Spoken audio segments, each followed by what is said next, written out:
পুজোর আগে দিয়ে দেওয়া হবে। আপনারা দুবার করে কিস্তি পেয়ে যাবেন, অর্থাৎ যারা 1000 পেতেন তারা 2000, যারা 1200 পেতেন তারা 2400 টাকা পেয়ে যাবেন, যাদের টাকা বাকি আছে।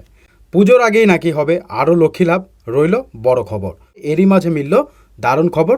আগে যে সকল তপশিলি জাতি উপজাতি শ্রেণীর মহিলারা 1000 টাকা করে পেতেন, তারা সেই জায়গায় পান 1200 টাকা। আগে যেখানে রাজ্যে সাধারণ শ্রেণীর মহিলারা 500 টাকা করে পেতেন, সেই জায়গায় এখন তারা 1000 টাকা করে পাচ্ছেন।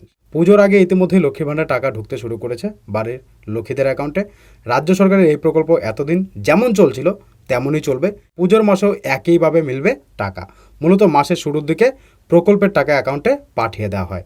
গত 21শে জুলাইয়ের মঞ্চ থেকে মমতা বলেছিলেন, লক্ষ্মীর ভাণ্ডার যেমন চলছে তেমনই চলবে। পুজোর আগে প্রত্যেককেই তাদের প্রাপ্য টাকা দিয়ে দেওয়া হবে। কাদের? যারা নিয়মিত টাকা পাচ্ছে বা যাদের বাকি আছে। এছাড়াও সূত্রের খবর, লক্ষ্মীর ভাণ্ডার পুজোর মাসের টাকা অগ্রিম দিয়ে দেওয়া হতে পারে। অক্টোবর মাসে তো পুজো, তো অক্টোবর মাসের টাকাটা আপনাদের সেপ্টেম্বর মাসের শেষের দিকে ঢুকতে পারে, তবে এটাও এখনও কনফার্ম নয়। যদি কনফার্ম আপডেট আসে আপনাদেরকে জানিয়ে দেবো। এছাড়া যারা সেপ্টেম্বর মাসের টাকা এখনও পাননি, সেপ্টেম্বরের টাকা অক্টোবরের টাকা দুটো টাকাই পেয়ে যাবেন, আর নতুনদের ওয়েট করতে হবে।